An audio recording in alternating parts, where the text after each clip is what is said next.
So ಇವತ್ತಿನ ದಿನ ನಾನು ಡಯಾಬಿಟೀಸ್ ಹೇಗೆ ನಮ್ಮ ಕಣ್ಣಿಗೆ ಎಫೆಕ್ಟ್ ಆಗುತ್ತೆ ಅಂತ ತಿಳಿಸ್ತೀನಿ. ಮೂಂಗ್ ದಾಲ್ ಇಡ್ಲಿ ಹೇಗೆ ಮಾಡೋದು, ಇದರ ನ್ಯೂಟ್ರಿಯನ್ ಬೆನಿಫಿಟ್ಸ್ ಏನು ಅಂತ ತಿಳಿಸ್ಕೊಡ್ತಾ ಇದ್ದೀವಿ. ಬನ್ನಿ ನೋಡೋಣ.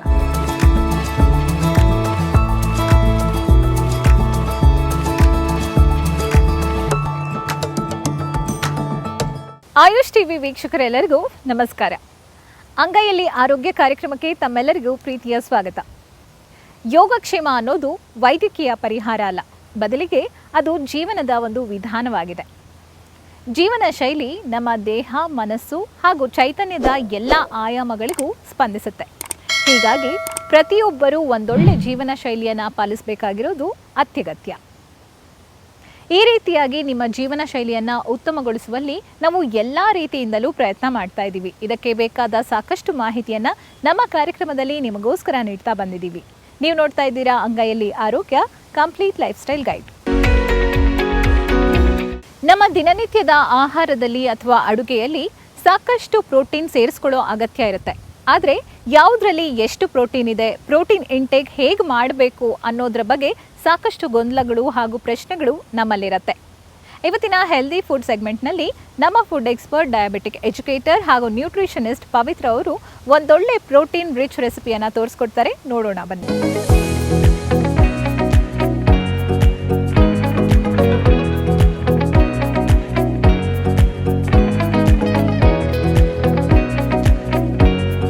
ನಮಸ್ಕಾರ. ಹೆಲ್ದಿ ಫುಡ್ ಸೆಗ್ಮೆಂಟ್ಗೆ ಸ್ವಾಗತ. ನಾನು Pavitra, certified diabetic educator and food expert. ಇವತ್ತಿನ ಈ ಕಾರ್ಯಕ್ರಮದಲ್ಲಿ ನಿಮಗೆ ಮೂಂಗ್ ದಾಲ್ ಇಡ್ಲಿ ಹೇಗೆ ಮಾಡೋದು, ಇದರ ನ್ಯೂಟ್ರಿಯನ್ ಬೆನಿಫಿಟ್ಸ್ ಏನು ಅಂತ ತಿಳಿಸ್ಕೊಡ್ತಾ ಇದ್ದೀವಿ. ಬನ್ನಿ ನೋಡೋಣ. ಮೂಂಗ್ ದಾಲ್ ಇಡ್ಲಿ ಮಾಡಲು ಬೇಕಾಗಿರುವ ಸಾಮಗ್ರಿಗಳು: ಮೂಂಗ್ ದಾಲ್, ಮೀಡಿಯಂ ರವಾ, ಕ್ಯಾರೆಟ್, ಕೊತ್ತಂಬರಿ ಸೊಪ್ಪು, ಮೊಸರು, ಎಣ್ಣೆ, ಉಪ್ಪು. ಸೊ ಈ ಮೂಂಗ್ ದಾಲ್ ಇಡ್ಲಿ ಮಾಡೋಕ್ಕೆ ಬೇಕಾಗಿರೋ ಫಸ್ಟ್ ಇಂಗ್ರೀಡಿಯೆಂಟ್ ಮೂಂಗ್ ದಾಲ್. ಸೊ ಮೂಂಗ್ ದಾಲ್ ನಾವು ಮಿಕ್ಸರ್ ಜಾರ್ಗೆ ಹಾಕೋಕ್ಕೆ ಮುಂಚೆ ಫಸ್ಟ್ ನಾವು ರವಾ, ಅಂದರೆ ಮೀಡಿಯಮ್ ಸೈಜ್ ಅಷ್ಟು ರವಾ, ಈ ರವಾನ ಫಸ್ಟ್ ಸ್ವಲ್ಪ ಕರ್ಡ್ ಬಂದು ಪ್ರೋಟೀನ್ ಸೋರ್ಸ್ ಜಾಸ್ತಿ ಇರುತ್ತೆ, ಕ್ಯಾಲ್ಶಿಯಂ ರಿಚ್ ಇದೆ. ಸೊ ಕರ್ಡ್ ಹಾಕ್ಕೊಳ್ಳಿ. ಸೊ ಪ್ರೋಟೀನ್ ಯಾಕೆ ಯೂಶಲ್ ಆಗಿ ನಾವು ಕಾನ್ಸಂಟ್ರೇಟ್ ಮಾಡಿ ತೊಗೊಳ್ಬೇಕು ಅಂದರೆ, ಇಂಡಿಯನ್ ಡಯಟಲ್ಲಿ ಬೇಸಿಕ್ಕಾಗಿ ಪ್ರೋಟೀನ್ ಅನ್ನೋದು ತುಂಬ ಕಡಿಮೆ ಆ್ಯಂಡ್ ಕಾರ್ಬೋಹೈಡ್ರೇಟ್ಸ್ ಆ್ಯಕ್ಚುಲಾಗಿ ಡಾಮಿನೆಂಟ್ ಆಗಿದೆ. ಟೈಪ್ ಆಫ್ ಕಾರ್ಬೋಹೈಡ್ರೇಟ್ ನೀವು ತೊಗೊಳ್ಳೋದು, ಅದ್ರ ಜೊತೆ ಪ್ರೋಟೀನ್ ಇಲ್ಲ ಅಂದರೆ ಅದು ಖಂಡಿತವಾಗ್ಲೂ ಈಸಿಯಾಗಿ ನಿಮಗೆ ಡೈಜೆಸ್ಟ್ ಆಗುತ್ತೆ. ಆವಾಗ ಶುಗರ್ ಸ್ಪೈಕ್ ಖಂಡಿತ ಬಂದೇ ಬರುತ್ತೆ. ಇರ್ರೆಸ್ಪೆಕ್ಟಿವ್ ನಿಮ್ಗೆ ಡಯಾಬಿಟೀಸ್ ಇಲ್ಲ ಅಂದರೂ ಸಹ ಪ್ರೋಟೀನ್ ಅನ್ನೋದು ಬಹಳ ಇಂಪಾರ್ಟೆಂಟ್. ಇವಾಗ ಹಿಮೋಗ್ಲೋಬಿನ್ ಆಗಿರಲಿ, ಅದು ಕ್ರಿಯೇಟ್ ಆಗೋವಾಗ you need protein in your diet. Protein ಇಲ್ಲ ಅಂದರೆ ಖಂಡಿತ ನಿಮಗೆ ಆ ಒಂದು ಬಾಡಿ ಸ್ಟ್ರೆಂತ್, ಮಸಿಲ್, ಆ ಟೋನ್ಡ್ ಅಪ್ ಲುಕ್ ಇದು ಯಾವುದು ನಿಮಗೆ ಅಷ್ಟಾಗಿ ಮೇಂಟೈನ್ ಆಗಲ್ಲ. ಸೊ ನಿಮಗೆ ಒಂದು ಚೆನ್ನಾಗಿ ಒಳ್ಳೆ ಮೇಂಟೈನ್ ಆಗೋ ಒಂದು ಬಾಡಿ ಬೇಕು, ಚೆನ್ನಾಗಿ ಕಾಣಿಸ್ಬೇಕು ಅನ್ನುವಾಗ protein is very very very essential. Apart from looking good, protein ಬಂದು ಬಾಡಿಗೆ ಒಂದು ಎಸೆನ್ಷಿಯಲ್ ಮ್ಯಾಕ್ರೋ ನ್ಯೂಟ್ರಿಯೆಂಟ್ ಆಗಿದೆ. ಸೊ ಇದನ್ನು ಯೂಶಲಾಗಿ ನಾವು ಇಂಡಿಯನ್ ಡಯಟಲ್ಲಿ ನಾವು ಕಡಿಮೆ ತೊಗೊಳ್ತಾ ಇದ್ದೀವಿ. ಇಲ್ಲ ಅಂದರೆ ಅದು ಕಾರ್ಬೋಹೈಡ್ರೇಟ್ ಡಾಮಿನೇಟ್ ಜಾಸ್ತಿ ಮಾಡ್ತಾ ಇದೆ. ಸೊ ಆ ಒಂದು ಟೈಮಲ್ಲಿ ಈ ಥರ ಒಂದು ಸ್ವಲ್ಪ ಇನೋವೇಷನ್, ನಾರ್ಮಲ್ ಆಗಿರೋ ಒಂದು ಇಡ್ಲಿಯಲ್ಲಿ, ನಾರ್ಮಲ್ ಆಗಿರೋ ಒಂದು ದೋಸೆಯಲ್ಲಿ ಮಾಡೋವಾಗ ನಾರ್ಮಲ್ ಫುಡ್ಡಲ್ಲೇ ಸ್ವಲ್ಪ ಇನೋವೇಷನ್ ಜೊತೆ ಇನ್ನೂ ಟೇಸ್ಟಿಯಾಗಿ, ಇನ್ನೂ ಹೆಲ್ದಿಯಾಗಿ ತೊಗೊಳ್ಬೋದು. ಸೊ ಇವಾಗ ಇದು ಮಿಕ್ಸ್ ಮಾಡಿದ್ದೀನಿ. ಇದಕ್ಕೆ ಒಂದು ಸ್ವಲ್ಪ ಕೊತ್ತಂಬರಿ ಇವಾಗಲೇ ಹಾಕ್ಕೊಳ್ತಾ ಇದ್ದೀನಿ ಆ್ಯಂಡ್ ಸ್ವಲ್ಪ ರುಚಿಗೆ ತಕ್ಕಷ್ಟು ಉಪ್ಪು ಹಾಕ್ಕೊಳ್ತಾ ಇದ್ದೀನಿ. ಸೊ ಇದು ಸ್ವಲ್ಪ ಹೊತ್ತು ಸೋಕ್ ಆಗಲಿ. ಸೊ ಇನ್ನು ಸ್ವಲ್ಪ ಕರ್ಡ್ ಆ್ಯಡ್ ಮಾಡ್ತಾ ಇದ್ದೀನಿ. ಸೊ ಇದು ಇನ್ನೂ ಟೈಮ್ ಆಗ್ತಾ ರವಾ ಬಂದು ಡಬಲ್ ಇಲ್ಲ 4 ಟೈಮ್ಸ್ ನೀರು ಇಟ್ಕೊಂಡು ಇದು ಸ್ವಲ್ಪ ಸ್ವೆಲ್ ಆಗುತ್ತೆ. ಸೊ ಜಾಸ್ತಿ ನೀರು ಹಾಕಕ್ಕೆ ಹೋಗಬೇಡಿ ಇವಾಗಲೇ. ಸೊ ಇವಾಗ ಇಷ್ಟು ಸದ್ಯಕ್ಕೆ ಇಷ್ಟು ಸಾಕು. ಸೊ ಆಮೇಲೆ ಕನ್ಸಿಸ್ಟೆನ್ಸಿ ನೋಡಿಕೊಂಡು ವಿಲ್ ಚೇಂಜ್ ಇಟ್. ಸೊ ಇದು ಸೋಕ್ ಆಗೋಷ್ಟರಲ್ಲಿ ಫಸ್ಟ್ ನಾವು ಸೋಕ್ ಮಾಡಿರೋ ಒಂದು ಅರ್ಧ ಗಂಟೆ ಸೋಕ್ ಮಾಡಿರೋ ಒಂದು ಮೂಂಗ್ ದಾಲ್ ಇವಾಗ ನಾನು ಬ್ಲೆಂಡ್ ಮಾಡ್ಕೋತಾ ಇದ್ದೀನಿ. ಸೊ 1 ಕಪ್ಪಷ್ಟು ಮೂಂಗ್ ದಾಲ್. ಸೊ ಇದು ಈಸಿಲಿ ಡೈಜೆಸ್ಟಬಲ್ ಮತ್ತು ಕುಕ್ ಮಾಡೋಕ್ಕೂ ಸಹ ಈಸಿ.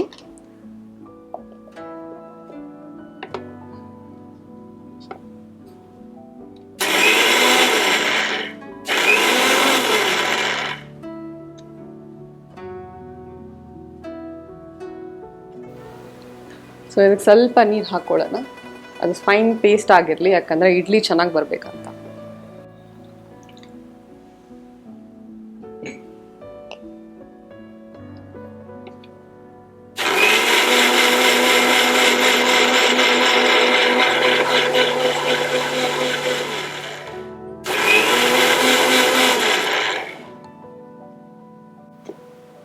ಸೊ ಇವಾಗ ಫೈನ್ ಪೇಸ್ಟ್ ಆಗಿದೆ.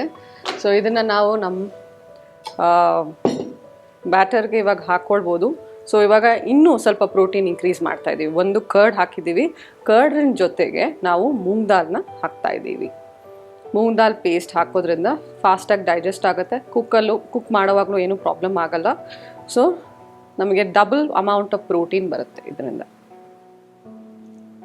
ಸೊ ಇದನ್ನು ಒಂದ್ಸತಿ ಚೆನ್ನಾಗಿ ಮಿಕ್ಸ್ ಮಾಡ್ಕೊಂಬಿಡೋಣ. ನಿಮಗೆ ಖಾರ ಬೇಕು ಅಂದರೆ ಇದರಲ್ಲೇ ಸ್ವಲ್ಪ ಹಸಿಮೆಣ್ಸಿನ್ಕಾಯಿ ಹಾಕ್ಕೊಳ್ಬೋದು, ಬಟ್ ದಟ್ ಇಸ್ ಆಪ್ಷನಲ್. ಮಕ್ಕಳೆಲ್ಲ ತೊಗೊಳ್ಳೋವಾಗ ಹಸಿಮೆಣ್ಸಿನ್ಕಾಯಿ ತೊಗೊಳಕ್ಕೆ ಇಷ್ಟಪಡಲ್ಲ, ಖಾರ ಅನಿಸುತ್ತೆ. ಸೊ ಇಲ್ಲ ಅಂದರೆ ನೀವು ಹಾಗೆ ಇದಕ್ಕೆ ಸ್ವಲ್ಪ ಡಿಫ್ರೆಂಟ್ ಟೈಪ್ ಆಫ್ ಕ್ಯಾರೆಟ್ ಇಲ್ಲ ವೆಜಿಟೇಬಲ್ಸ್ನೂ ಸಹ ಹಾಕ್ಕೊಳ್ಬೋದು if you like it. So ಇದು ಆಲ್ಮೋಸ್ಟ್ ಇಡ್ಲಿ ಕನ್ಸಿಸ್ಟೆನ್ಸಿಗೆ ಬಂದಿದೆ. ನೀರೇನೋ ಆ್ಯಡ್ ಮಾಡೋದು ಬೇಕಾಗಿಲ್ಲ. ನಿಮ್ಗೆ ಹಾಗೇನಾದರೂ ಕನ್ಸಿಸ್ಟೆನ್ಸಿನೂ ಬೇಕು ಅಂದರೆ ನೀರು ಅಥವಾ ಕರ್ಡ್ನೇ ಆ್ಯಡ್ ಮಾಡ್ಕೊಳ್ಬೋದು. ಓಕೆ, ಸೊ ಇದಕ್ಕೆ ಸ್ವಲ್ಪ ಕ್ಯಾರೆಟ್ನ ಹಾಕೋತಾ ಇದ್ದೀನಿ. ಕಲರ್ಫುಲ್ ಆಗಿರುತ್ತೆ. ಇದರಲ್ಲಿ ವೈಟಮಿನ್ಸ್ ಜಾಸ್ತಿ ಇದೆ, ಬೀಟಾ ಕ್ಯಾರೋಟಿನ್ ಇದೆ, ಕಣ್ಣಿಗೆ ತುಂಬ ಒಳ್ಳೆಯದು, ಸ್ಕಿನ್ನಿಗೆ ತುಂಬ ಒಳ್ಳೆಯದು. ಸೊ ನಿಮ್ಮ ಊಟದಲ್ಲಿ ಆದಷ್ಟು ಕಲರ್ಫುಲ್ ಆಗಿರೋ ವೆಜಿಟೇಬಲ್ಸ್, ಕಲರ್ಫುಲ್ ಆಗಿರೋ fruits and vegetables every single day ತೊಗೊಳಕ್ಕೆ ಟ್ರೈ ಮಾಡಿ. ಸೊ ಇದನ್ನು ಇವಾಗ ಒಂದು ಇಡ್ಲಿ ಕುಕ್ಕರಲ್ಲಿ ಸ್ಟೀಮ್ ಮಾಡಿ ನೋಡೋಣ ಹೇಗೆ ಬರುತ್ತೆ ಅಂತ. ಸೊ ಈ ಥರ ಪ್ರೋಟೀನ್ ಬೇಸ್ಡ್ ಫುಡ್ ಐಟಮ್ ಮತ್ತು ನಿಮ್ಮ ಫುಡಲ್ಲಿ ಎವ್ರಿ ಸಿಂಗಲ್ ಮೀಲ್ ಇರಬೇಕು. ಇವಾಗ ಬರೀ ಇವತ್ತಿಗೆ ನಾನು ಪ್ರೋಟೀನ್ ರಿಚ್ ಆಗಿರೋ ಪನ್ನೀರ್ ತಿಂದಿದ್ದೀನಿ, ಸೊ ನಾನು ಇವತ್ತು ಎಂಟೈರ್ ಡೇಗೆ ನನಗೆ ಪ್ರೋಟೀನ್ ಸಾಕು ಅನ್ನೋದು absolutely wrong. So per person at least 1 gram per KG body weight ಬೇಕಾಗಿದೆ.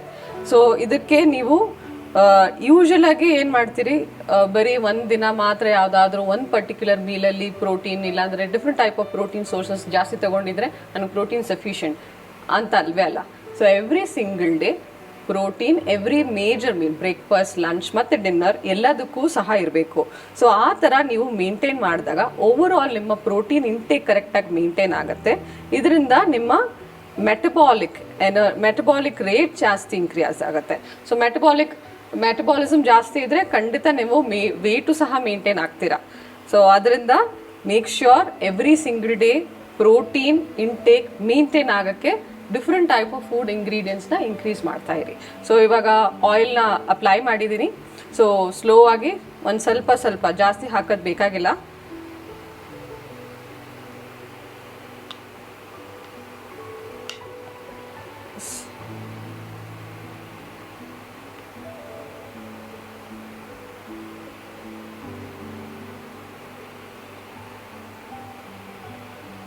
ಸೊ ತುಂಬ ಜಾಸ್ತಿ ಹಾಕಿದ್ರೆ ಆಮೇಲೆ ಅದು ಸ್ಟೀಮ್ ಆಗಿದ ತಕ್ಷಣ ಅದು ಉಬ್ಕೊಂಡು ಬರುತ್ತೆ. And steaming is one of the good cooking practices ನಾವು ಮಾಡೋದು. ಸ್ಟೀಮ್ ಆದಾಗ ಪ್ರೋಬಯೋಟಿಕ್ ಇನ್ಕ್ರೀಸ್ ಆಗುತ್ತೆ. ಆ್ಯಂಡ್ ಅದ್ರ ಜೊತೆಗೆ ನಿಮಗೆ ಇವಾಗ ಹೊಟ್ಟೆ ತುಂಬ ನೋವಾಗಿರ್ಬೋದು, ಇಲ್ಲಾಂದರೆ ಡಿಫ್ರೆಂಟ್ ಏನಾದರೂ ಪ್ರಾಬ್ಲಮ್ಸ್ ಇದ್ದರೂ ಸಹ ನಿಮಗೆ ಈ ಥರ ಪ್ರೋಬಯೋಟಿಕ್ ರಿಚ್ ಫುಡ್ ಇಲ್ಲಾಂದ್ರೆ ಸ್ಟೀಮ್ಡ್ ಫುಡ್ ಆ್ಯಕ್ಚುಲ್ ಆಗಿ ನಿಮಗೆ ಹೆಲ್ಪ್ ಆಗುತ್ತೆ. ಡೈಜೆಷನ್ ಫಾಸ್ಟ್ ಆಗುತ್ತೆ, ಅಟ್ಲೀಸ್ಟ್ ಹೊಟ್ಟೆ ನೋವು ಜಾಸ್ತಿ ಮಾಡಿಸಲ್ಲ. ಸೊ ಆ್ಯಂಡ್ ಕ್ಯಾಲರೀಸು ಸಹ ಇದರಲ್ಲಿ ಈ ಥರ ಸ್ಟೀಮ್ಡ್ ಫುಡ್ಡಲ್ಲಿ ಕಡಿಮೆ ಇರುತ್ತೆ. ಸೊ ಈ ಥರ ಮ್ಯಾಕ್ಸಿಮಮ್ ನೀವು ಚೆನ್ನಾಗಿ ಇರೋ ಫುಡ್ ಐಟಮ್ಸ್ನ ತಗೊಳ್ತಾ ನಿಮ್ಮ ಹೊಟ್ಟೆ ಚೆನ್ನಾಗಿ ಅಬ್ಸಾರ್ಪ್ಷನ್ ಜಾಸ್ತಿ ಆಗುತ್ತೆ. ಅಬ್ಸಾರ್ಪ್ಷನ್ ಜಾಸ್ತಿ ಆಗ್ತಾ ಯುವರ್ ನ್ಯೂಟ್ರಿಯೆಂಟ್ ಲೆವೆಲ್ಸು ನಿಮ್ಮ ಬಾಡಿಯಲ್ಲಿ ಮೇಂಟೈನ್ ಆಗ್ತಾ ಇರುತ್ತೆ. So gut health is equally important. ಈ ಕರ್ಡ್ನಲ್ಲಿ ನಿಮಗೆ ಆ್ಯಕ್ಚುಲಾಗಿ ಪ್ರೋಬಯೋಟಿಕ್ ಅನ್ನೋದೊಂದಿದೆ. ಪ್ರೋಬಯೋಟಿಕ್ ಇರೋವಾಗ ನಿಮಗೆ ಒಳ್ಳೆ ಡೈಜೆಷನ್ ಆಗುತ್ತೆ.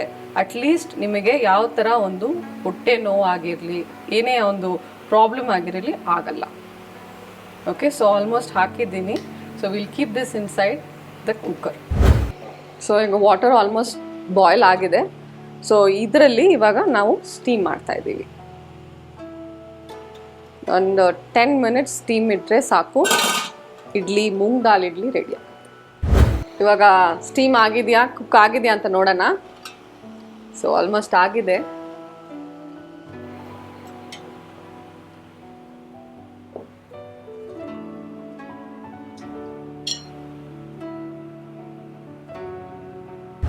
ಸೊ ಕ್ಯೂಟಾಗಿ ಬಂದಿದೆ ನಮ್ಮ ಮಾಡಿರೋ ಒಂದು ಮೂಂಗ್ ದಾಲ್ ಇಡ್ಲಿ. ಖಂಡಿತವಾಗ್ಲೂ ಟ್ರೈ ಮಾಡಿ ನೋಡಿ ಹೇಗಿತ್ತು ಅಂತ ನಮಗೆ ತಿಳಿಸಿ.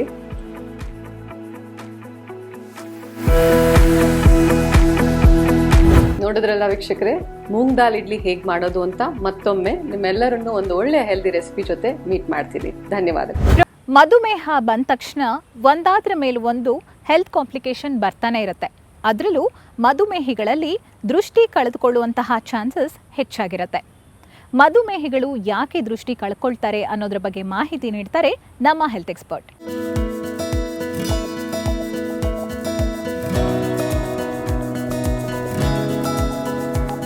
ನಮಸ್ಕಾರ, ನಾನು ಡಾಕ್ಟರ್ ವಿಶ್ಮಾ ಪ್ರಭು, ನಾರಾಯಣ ನೇತ್ರಾಲಯದಲ್ಲಿ ಐ ಸ್ಪೆಷಲಿಸ್ಟ್. ಸೊ ಇವತ್ತಿನ ದಿನ ನಾನು ಡಯಾಬಿಟೀಸ್ ಹೇಗೆ ನಮ್ಮ ಕಣ್ಣಿಗೆ ಎಫೆಕ್ಟ್ ಆಗುತ್ತೆ ಅಂತ ತಿಳಿಸ್ತೀನಿ. ಸೊ ಡಯಾಬಿಟೀಸ್ ಇವಾಗ ವೆರಿ ಕಾಮನ್ ಪ್ರಾಬ್ಲಮ್ ಆಗೋಗಿದೆ. ಎಲ್ಲರೂ ಡಯಾಬಿಟೀಸ್ ಇದೆ ಅಂತ ಹೇಳ್ತಾರೆ. ಸೊ ಡಯಾಬಿಟೀಸ್ ಇರೋರು ಯಾವ ಥರದಲ್ಲಿ ಸ್ಕ್ರೀನಿಂಗ್ ಮಾಡಬೇಕು, ಕಣ್ಣು ದೃಷ್ಟಿನ ಹೇಗೆ ಉಳಿಸ್ಕೊಳ್ಬೇಕು ಅಂತ ಹೇಳ್ತೀನಿ. ಸೊ ಎಲ್ಲರಿಗೂ ಗೊತ್ತಿರೋದೆ, ಡಯಾಬಿಟೀಸ್ ಪ್ರತಿಯೊಂದು ಆರ್ಗನ್ಗೂ ಎಫೆಕ್ಟ್ ಮಾಡುತ್ತೆ. ಅದೇ ರೀತಿಯಲ್ಲಿ ಕಣ್ಣಿಗೂ ಎಫೆಕ್ಟ್ ಮಾಡುತ್ತೆ. ಸೊ ಕಣ್ಣಿಗೆ ಎಫೆಕ್ಟ್ ಮಾಡಿದರೆ ಡಯಾಬಿಟಿಕ್ ರೆಟಿನೋಪತಿ ಅಂತ ಹೇಳ್ತೀವಿ. ಸೊ ಡಯಾಬಿಟೀಸಲ್ಲಿ ಟೈಪ್ 1 ಆ್ಯಂಡ್ ಟೈಪ್ 2 ಡಯಾಬಿಟಿಕ್ ಜನರು ಇರ್ತಾರೆ. ಸೊ ಈ ಟೈಪ್ 1 ಆ್ಯಂಡ್ ಟೈಪ್ 2 ಎಲ್ಲರೂ ಈ ಡಯಾಬಿಟೀಸಿಂದ ದೃಷ್ಟಿ ಕಳ್ಕೊಳ್ಳೋ ಸಾಧ್ಯತೆ ಇರುತ್ತೆ. ಸೊ ಪ್ರತಿಯೊಬ್ಬರಿಗೂ ನಾವು ಹೇಳ್ತೀವಿ, ಆ್ಯಸ್ ಸೂನ್ ಆ್ಯಸ್ ಡಯಾಗ್ನೋಸ್ ಮಾಡಿದ ತಕ್ಷಣ ಡಯಾಬಿಟೀಸ್ನ ಪರೀಕ್ಷೆ ಮಾಡಿಸ್ಕೊಳ್ಳಿ, ಕಣ್ಣಲ್ಲಿ ಬೇರೆ ಏನಾದರೂ ತೊಂದರೆ ಇದೆಯಾ ಇಲ್ವಾ ಅಂತ ನೋಡಿಸ್ಕೊಳ್ಳಿ. ಸೊ ಇನ್ನೊಂದು ಸ್ವಲ್ಪ ಡಯಾಬಿಟಿಕ್ ರೆಟಿನೋಪತಿ ಏನು ಅಂತ ನೋಡೋಣ. ಡಯಾಬಿಟಿಕ್ ರೆಟಿನೋಪತಿಯಲ್ಲಿ ಬಿಕಾಸ್ ಆಫ್ ಡಯಾಬಿಟೀಸ್ ಕಣ್ಣಿನ ನರ ಅಂದರೆ ರೆಟಿನಾ ಎಫೆಕ್ಟ್ ಆಗೋ ಸಾಧ್ಯತೆ ಇರುತ್ತೆ. ಸೊ ಇದನ್ನು ಯೂಶಲಿ ನಾವು ಸ್ಟೇಜಸಲ್ಲಿ ಡಿವೈಡ್ ಮಾಡ್ತೀವಿ, ಮೈಲ್ಡ್, ಮಾಡ್ರೇಟ್, ಸಿವಿಯರ್ ಸ್ಟೇಜ್ ಅಂತ. So early stage and late stage ಅಂತ ಹೇಳ್ತೀವಿ. ಅರ್ಲಿ ಸ್ಟೇಜಸಲ್ಲಿ ಯೂಶಲಿ ಅದು ದೃಷ್ಟಿ ಎಫೆಕ್ಟ್ ಆಗಲ್ಲ, ಬಟ್ ಆಲ್ರೆಡಿ ಅದು ವೆರಿ ಹೈ ಬ್ಲಡ್ ಶುಗರ್ ಲೆವೆಲಿಂದ ರೆಟಿನಾ ಎಫೆಕ್ಟ್ ಆಗ್ತಾ ಇರುತ್ತೆ. ಸೊ ಅರ್ಲಿ ಸ್ಟೇಜಲ್ಲಿ ನಾವು ಏನಾದರೆ ಪೇಷಂಟ್ನ ಡಯಾಗ್ನೋಸ್ ಮಾಡಿದರೆ ಸೊ ರೆಗ್ಯುಲರ್ ಫಾಲೋಅಪ್ಪಲ್ಲಿ ಇರಬೇಕು, ಶುಗರ್ ಕಂಟ್ರೋಲಲ್ಲಿ ಇರಬೇಕು ಅಂತ ಹೇಳ್ತೀವಿ. ಸೊ ಇದರಿಂದನೇ ಅದು ಲೇಟ್ ಸ್ಟೇಜ್ ತನಕ ಹೋಗೋಕ್ಕೆ we can control it. But late ಸ್ಟೇಜಲ್ಲಿ ಹೋದರೆ ಮತ್ತೆ ಟ್ರೀಟ್ಮೆಂಟ್ ಎಲ್ಲ ಬೇಕಾಗತ್ತೆ. ಸೊ ಲೇಟ್ ಸ್ಟೇಜ್ ಡಯಾಬಿಟಿಕ್ ರೆಟಿನೋಪತಿನ ನಾವು ಪ್ರಾಲಿಫರೇಟಿವ್ ಡಯಾಬಿಟಿಕ್ ರೆಟಿನೋಪತಿ ಅಂತ ಹೇಳ್ತೀವಿ. ಇದು ಯಾಕೆ ಪ್ರಾಲಿಫರೇಟಿವ್ ಅಂದರೆ ಇಲ್ಲಿ ಹೊಸ ರಕ್ತನಾಳಗಳು ಬೆಳ್ಕೊಂಡು ಬರ್ತಾ ಇರುತ್ತೆ. ಈ ಹೊಸ ರಕ್ತನಾಳಗಳು ಬೆಳೆದು ಏನಾಗುತ್ತೆ ಅಂದರೆ ಅದು ಬರ್ಸ್ಟ್ ಆಗುತ್ತೆ. ಇವಾಗ ನಮ್ಮ ನರದಲ್ಲಿ ಅಂದರೆ ರೆಟಿನಾದಲ್ಲಿ ನಾರ್ಮಲ್ ಆಗಿ ಬ್ಲಡ್ ವೆಸಲ್ಸ್ ಇರುತ್ತೆ, ಅದಕ್ಕೆ ಶಕ್ತಿ ಇರುತ್ತೆ ಈ ಥರ ಬರ್ಸ್ಟ್ ಆಗಿ ಬ್ಲೀಡಿಂಗ್ ಆಗೋಕ್ಕಿಲ್ಲ. ಬಟ್ ಇದು ಅಬ್ನಾರ್ಮಲ್ ಬ್ಲಡ್ ವೆಸಲ್, ಹೊಸ ರಕ್ತನಾಳಗಳು ಬೆಳ್ಕೊಂಡು ಬರುವಾಗ ಅದು ಹೈ ಬ್ಲಡ್ ಶುಗರ್ ಲೆವೆಲಿಂದ ಅದು ಬರ್ಸ್ಟ್ ಆಗಿ ಬ್ಲೀಡಿಂಗ್ ಆಗುತ್ತೆ. ಬ್ಲೀಡಿಂಗ್ ಆದರೆ ಮತ್ತು ಅದರಿಂದ ದೃಷ್ಟಿ ಕಡಿಮೆ ಆಗೋ ಸಾಧ್ಯತೆ ಇರುತ್ತೆ. ಇನ್ನೊಂದು ಕಣ್ಣಲ್ಲಿ ನರದಲ್ಲಿ ಊತ ಬರುತ್ತೆ, ಈ ರೆಟಿನಾ ಅಂತ ಹೇಳ್ತೀವಿ ಅಲ್ವಾ. ಸೊ ರೆಟಿನಾದಲ್ಲಿ ಊತ ಬರೋ ಸಾಧ್ಯತೆ ಇರುತ್ತೆ. ಊತ ಬಂದ್ರೂ ನಮ್ಮ ದೃಷ್ಟಿ ಕಡಿಮೆ ಆಗುತ್ತೆ. ಸೊ ಈ ಇದರಿಂದ ನರದಲ್ಲಿ ಊತ ಪ್ಲಸ್ ನರದಲ್ಲಿ ಬ್ಲೀಡಿಂಗಿಂದ ನಮ್ಮ ಕಣ್ಣಿನ ದೃಷ್ಟಿ ಕಡಿಮೆ ಆಗೋ ಸಾಧ್ಯತೆ ಇರುತ್ತೆ. ಈ ನರದಲ್ಲಿ ಊತ ಬಂದರೆ ಏನು ಮಾಡಬೇಕು ಅಂದರೆ ನಾವು ಕಣ್ಣಿಗೆ ಇಂಜೆಕ್ಷನ್ಸ್ ಕೊಡ್ತೀವಿ. ಈ ಇಂಜೆಕ್ಷನ್ನಿಂದ ಈ ಊತ ಕಡಿಮೆ ಆಗುತ್ತೆ. ಆ್ಯಂಡ್ ಈ ಇಂಜೆಕ್ಷನ್ನು ಮಂತ್ಲಿ ತಗೊಳ್ಳೋ ಸಾಧ್ಯತೆ ಇರುತ್ತೆ. ಆ್ಯಂಡ್ ಕಣ್ಣಲ್ಲಿ ಬ್ಲೀಡಿಂಗ್ ಆಗೋ ಸಾಧ್ಯತೆ ಇರುತ್ತೆ. ಕಣ್ಣಲ್ಲಿ ಬ್ಲೀಡಿಂಗ್ ಬಂದರೆ ಮತ್ತು ಅದನ್ನು ಪ್ರಿವೆಂಟ್ ಮಾಡೋದಕ್ಕೆ ಲೇಸರ್ ಟ್ರೀಟ್ಮೆಂಟ್ ಕೊಡ್ತೀವಿ, ಪ್ಯಾನ್ ರೆಟಿನಲ್ ಫೋಟೋಕೋಯಾಗ್ಯುಲೇಷನ್ ಅಂತ ಹೇಳ್ತೀವಿ, PRP. ಸೊ ಇದು ಯೂಶಲಿ 2 or 3 ಸಿಟ್ಟಿಂಗ್ಸಲ್ಲಿ ಕೊಡೋದು. ಆ್ಯಂಡ್ ಇದು ಬ್ಲೀಡಿಂಗ್ನ ಕಡಿಮೆ ಮಾಡೋದಕ್ಕೆ. ಕೆಲವು ಸತಿ ಈ ಲೇಸರ್ ಟ್ರೀಟ್ಮೆಂಟ್ ತಗೊಂಡು ಆಮೇಲೆ ಈವನ್ ಇಂಜೆಕ್ಷನ್ಸ್ ತಗೊಂಡು ಆದಮೇಲೆ ಮತ್ತೆ ರಿಕರೆಂಟ್ ಬ್ಲೀಡಿಂಗ್ ಆಗೋ ಸಾಧ್ಯತೆ ಇರುತ್ತೆ. ಇದೆಲ್ಲ ಆಗೋದು ಶುಗರ್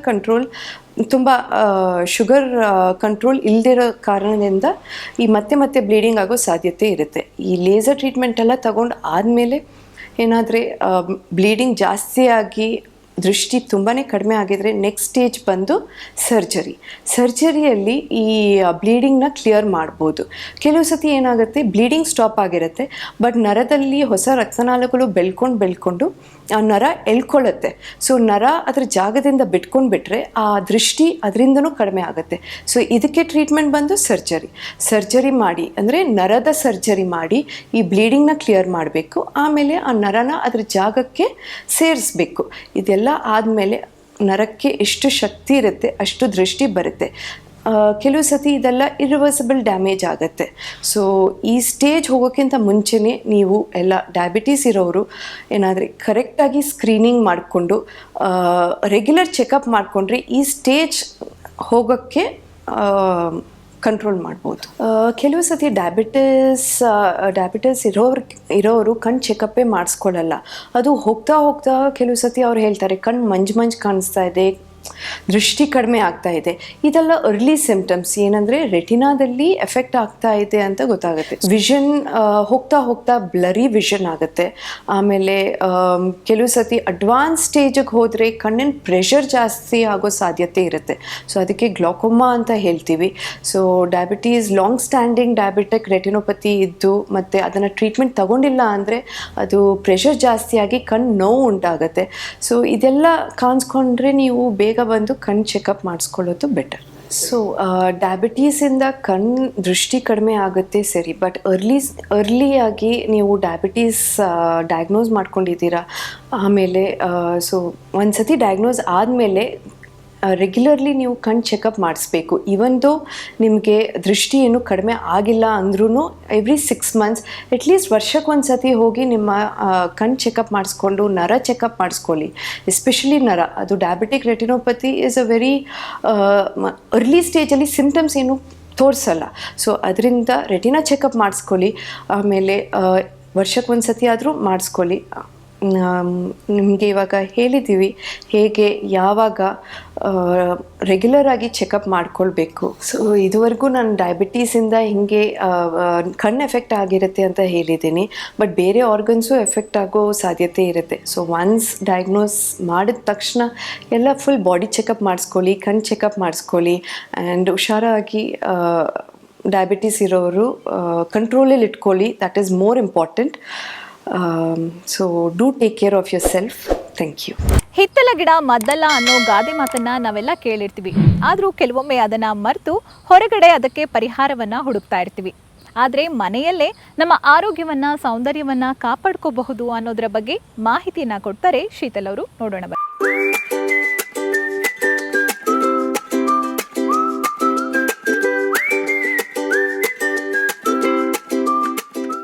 ನಮಸ್ಕಾರ ವೀಕ್ಷಕರೇ, ಓಂ ರೆಮಿಡೀಸ್ ಕಾರ್ಯಕ್ರಮಕ್ಕೆ ಪ್ರೀತಿಯ ಸ್ವಾಗತ. ನಾನು ನಿಮ್ಮ ಶೀತಲ್. ಓಂ ರೆಮಿಡೀಸ್ ಅಂದಿದ ತಕ್ಷಣ ನಮಗೆ ನೆನಪಾಗೋದು ನಮ್ಮ ಮನೆಯ ಅಡುಗೆ ಮನೆಯಲ್ಲಿರುವ ಪ್ರತಿಯೊಂದು ಸಾಮಗ್ರಿಯು ಒಂದೊಂದು ಔಷಧಿಯ ಗುಣಗಳನ್ನು ಹೊಂದಿದೆ. ಆದರೆ ಯಾವ ಪ್ರಾಬ್ಲಮ್ಸ್ಗೆ ಯಾವ ಥರ ಯೂಸ್ ಮಾಡಬೇಕು ಅನ್ನೋದು ಮಾತ್ರ ಗೊತ್ತಿರೋದಿಲ್ಲ.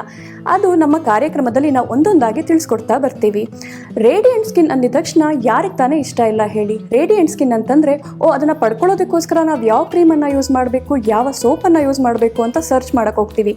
ಆದರೆ ನಮ್ಮ ಮನೆಯಲ್ಲೇ ಸಿಗುವ ಸಾಮಗ್ರಿಗಳನ್ನು ಯೂಸ್ ಮಾಡಿಕೊಂಡು ನಾವು ರೇಡಿಯಂಟ್ ಸ್ಕಿನ್ ಪಡ್ಕೊಳ್ಬೋದು ಅಂತ ಯಾರಿಗೂ ಗೊತ್ತಿಲ್ಲ. ಸೊ ಈ ನಮ್ಮ ಕಾರ್ಯಕ್ರಮದಲ್ಲಿ ರೇಡಿಯಂಟ್ ಸ್ಕಿನ್ ಪಡ್ಕೊಳ್ಳೋದಕ್ಕೋಸ್ಕರ ಏನೆಲ್ಲ ಹೋಮ್ ರೆಮಿಡೀಸ್ ಮಾಡ್ಬೋದು ಅಂತ ತಿಳಿಸ್ಕೊಡ್ತೀನಿ ಬನ್ನಿ. ರೇಡಿಯಂಟ್ ಸ್ಕಿನ್ಗಾಗಿ ನಾವು ಸಿಂಪಲ್ ಆದ 2 steps ಅನ್ನ ಫಾಲೋ ಮಾಡಬೇಕಾಗುತ್ತೆ. ಅದರ ಮೊದಲನೇ ಸ್ಟೆಪ್ ಏನು ಅಂದರೆ ಫೇಸ್ ಸ್ಕ್ರಬ್ ಅನ್ನ ಮಾಡ್ಕೊಳ್ಳೋದು. ಸೊ ಫೇಸ್ ಸ್ಕ್ರಬ್ ಮಾಡ್ಕೊಳ್ಳೋದಕ್ಕೆ ಏನೆಲ್ಲ ಸಾಮಗ್ರಿಗಳು ಬೇಕು ಅಂತ ನೋಡೋಣ ಬನ್ನಿ.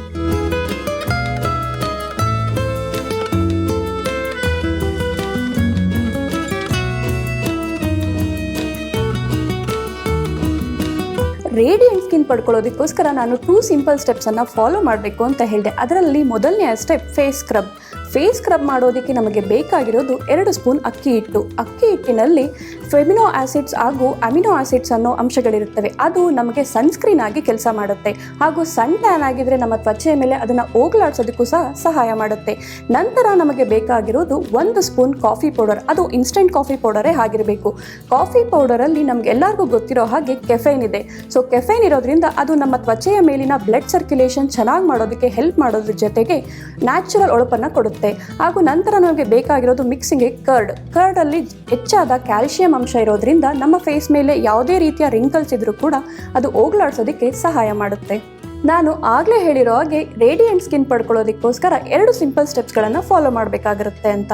ಮೊದಲನೇದು ಫೇಸ್ ಸ್ಕ್ರಬ್, ಹಾಗೆ ಮತ್ತು ಫೇಸ್ ಪ್ಯಾಕ್ ಅಂತ.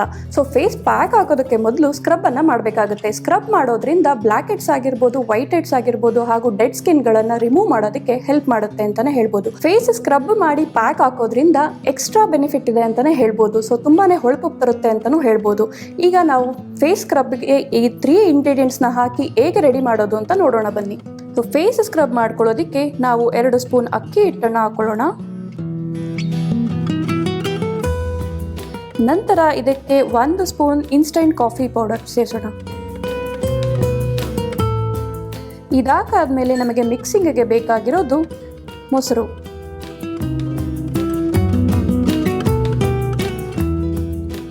ಸೊ ಎಷ್ಟು ಗಟ್ಟಿ ಬೇಕೋ ಅಷ್ಟು ಕನ್ಸಿಸ್ಟೆನ್ಸಿಗೆ ನಾವು ಮೊಸರನ್ನ ಹಾಕಿ ಮಿಕ್ಸ್ ಮಾಡ್ಕೊಳ್ಬೇಕಾಗತ್ತೆ.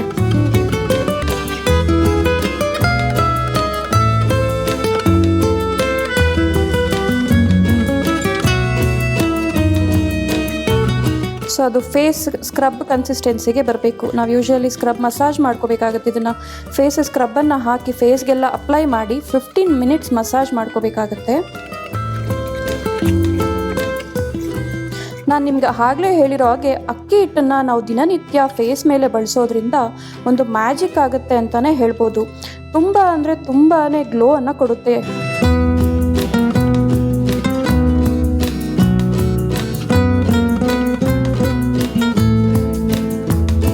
ನೋಡಿದ್ರಲ್ಲ ವೀಕ್ಷಕರೇ, ಫೇಸ್ ಸ್ಕ್ರಬ್ಬನ್ನು ಹೇಗೆ ಮಾಡ್ಕೊಳ್ಳೋದು ಅಂತ. ಈಗ ನಮ್ಮ ಫೇಸ್ ಸ್ಕ್ರಬ್ ರೆಡಿ ಆಗಿದೆ. ಅದನ್ನು ನಮ್ಮ 2 ಕೈಯಲ್ಲಿ 4 ಫಿಂಗರ್ಸ್ಗೆ ಮಾಡಿಕೊಂಡು ಮಸಾಜ್ ಮಾಡ್ಕೊಳ್ಬೇಕಾಗುತ್ತೆ. ಆಲ್ಮೋಸ್ಟ್ 15 ಮಿನಿಟ್ಸ್ ಮಸಾಜ್ ಮಾಡಬೇಕಾಗುತ್ತೆ. ಸೊ ನಾವು ಫೇಸ್ಗೆ ಅಷ್ಟೇ ಅಲ್ಲ, ಕುತ್ತಿಗೆ ಭಾಗಕ್ಕೂ ಮಸಾಜ್ ಮಾಡಬೇಕು. ಯೂಶಲಿ ನೀವು ಯಾವಾಗಲೂ ನೋಟ್ ಮಾಡ್ಕೋಬೇಕು, ಫೇಸಿಗೆ ನಾವೇನೇನು ಮಾಡ್ತೀವೋ ಕುತ್ತಿಗೆಗೂ ಮಾಡಬೇಕಾಗುತ್ತೆ. ಯಾಕಂದರೆ ನಮ್ಮ ಸ್ಕಿನ್ ಯೂಶಲಿ ಇಲ್ಲಿ ತನಕ ಎಕ್ಸ್ಪೋಸ್ ಆಗುತ್ತೆ. ಸೊ ನಾವು ಆಚೆಗಡೆ ಹೋದಾಗ ಅನ್ಈವನ್ ಸ್ಕಿನ್ ಟೋನ್ ಆಗಿ ಕಾಣುತ್ತೆ. ಸೊ ಫೇಸಿಗೆ ಏನೇ ಮಾಡಿದ್ರು ಸಹ ಕುತ್ತಿಗೆಗೂ ಮಾಡಬೇಕಾಗುತ್ತೆ. ಸೊ ಕುತ್ತಿಗೆಯಿಂದ ಫೇಸ್ವರೆಗೂ 15 ಮಿನಿಟ್ಸ್ ಮಸಾಜ್ ಕೊಟ್ಟರೆ black heads, white heads, dirty skin ಏನೆಲ್ಲ ಇದೆ ಎಲ್ಲನೂ ರಿಮೂವ್ ಮಾಡುತ್ತೆ ಅಂತಲೇ ಹೇಳ್ಬೋದು. ಈಗ ಸ್ಕ್ರಬ್ ಆದ ನಂತರ ನಾವು 15 ಮಿನಿಟ್ಸ್ ಮಸಾಜ್ ಆದಮೇಲೆ ನಾರ್ಮಲ್ ವಾಟರಲ್ಲಿ ಫೇಸ್ನ ವಾಶ್ ಮಾಡ್ಕೋಬೇಕು. ವಾಶ್ ಮಾಡಾದ್ಮೇಲೆ ಜಸ್ಟ್ ಟ್ಯಾಪ್ ಡ್ರೈ ಮಾಡ್ಕೋಬೇಕು. ಟ್ಯಾಪ್ ಡ್ರೈ ಆದಮೇಲೆ ಈಗ ನಮ್ಮ ತ್ವಚೆ ಫೇಶಿಯಲ್ ಪ್ಯಾಕ್ಗೆ ರೆಡಿ ಆಗಿದೆ ಅಂತ ಅರ್ಥ. ಸೊ ಸ್ವೆಲ್ಲಿಂಗ್ ಹೋಗ್ಲಾಡ್ಸೋದಕ್ಕೆ ಒಂದು ಕ್ವಿಕ್ ಟಿಪ್ ಏನು ಅಂತಂದರೆ, ಒಂದು ದೊಡ್ಡ ಬೌಲ್ ತಗೊಳ್ಳಿ. ಸೊ ಆ ಬೌಲಲ್ಲಿ ಫುಲ್ ಕೋಲ್ಡ್ ವಾಟರ್ನ ಹಾಕಿ, ಬೆಳಗ್ಗೆ ಎದ್ದ ತಕ್ಷಣ ಒಂದು ಕೋಲ್ಡ್ ವಾಟರ್ನ ಆ ಬೌಲ್ ತುಂಬ ಹಾಕಿ ಒಂದಷ್ಟು ಐಸ್ ಕ್ಯೂಬ್ಸನ್ನು ಹಾಕಿ ಆ ಐಸ್ ಕ್ಯೂಬ್ ಇರೋ ಬೌಲ್ ಒಳಗೆ ನಮ್ಮ ಫೇಸನ್ನು 15 ಸೆಕೆಂಡ್ಸ್ ಆಗಿ ಅದರ ನೀರೊಳಗೆ ಇಟ್ಟಿರಬೇಕು. ಸೊ 15 ಸೆಕೆಂಡ್ಸ್ ಆದಮೇಲೆ ತೆಗೆದಾಗ ಆ ಸ್ವೆಲ್ಲಿಂಗ್ ಕಂಪ್ಲೀಟ್ ಹೋಗಿರುತ್ತೆ ಅಂತ ನೋಡ್ಬೋದು. ಎಂದಿನಂತೆ ಇವತ್ತು ಕೂಡ ಶೀತಲ್ ಅವರು ಒಂದೊಳ್ಳೆ ಹೋಮ್ ರೆಮಿಡಿಯನ್ನ ತೋರಿಸ್ಕೊಟ್ಟಿದ್ದಾರೆ. ನೀವು ಕೂಡ ಇದನ್ನ ಫಾಲೋ ಮಾಡಿ ಅಂತ ಹೇಳ್ತಾ ಇವತ್ತಿನ ಸಂಚಿಕೆಯಲ್ಲಿ ನಿಮ್ಮ ದಿನನಿತ್ಯದ ಜೀವನದಲ್ಲಿ ಈಸಿಯಾಗಿ ಒಂದೊಳ್ಳೆ ಪ್ರೋಟೀನ್ ರಿಚ್ ರೆಸಿಪಿಯನ್ನ ಹೇಗೆ ಮಾಡೋದು ಅನ್ನೋದನ್ನ ತೋರಿಸಿದೀವಿ. ಇದರ ಜೊತೆಗೆ ಡಯಾಬಿಟಿಕ್ ಪೇಷಂಟ್ಸ್ ಫಾಲೋ ಮಾಡಬೇಕಾದ ಹಾಗೂ ತಿಳ್ಕೊಳ್ಬೇಕಾದ ಮಾಹಿತಿಯನ್ನ ಕೂಡ ತೋರಿಸ್ಕೊಟ್ಟಿದ್ದೀವಿ. ಇನ್ನಷ್ಟು ಹೆಲ್ತ್ ಫ್ಯಾಕ್ಟ್ಸ್ ಹಾಗೂ ಹೆಲ್ತ್ ಇನ್ಫಾರ್ಮೇಷನ್ಗಾಗಿ ಫಾಲೋ ಮಾಡ್ತಾ ಇರಿ ಅಂಗೈಯಲ್ಲಿ ಆರೋಗ್ಯ complete life style guide. Click on the bell icon to watch our latest videos.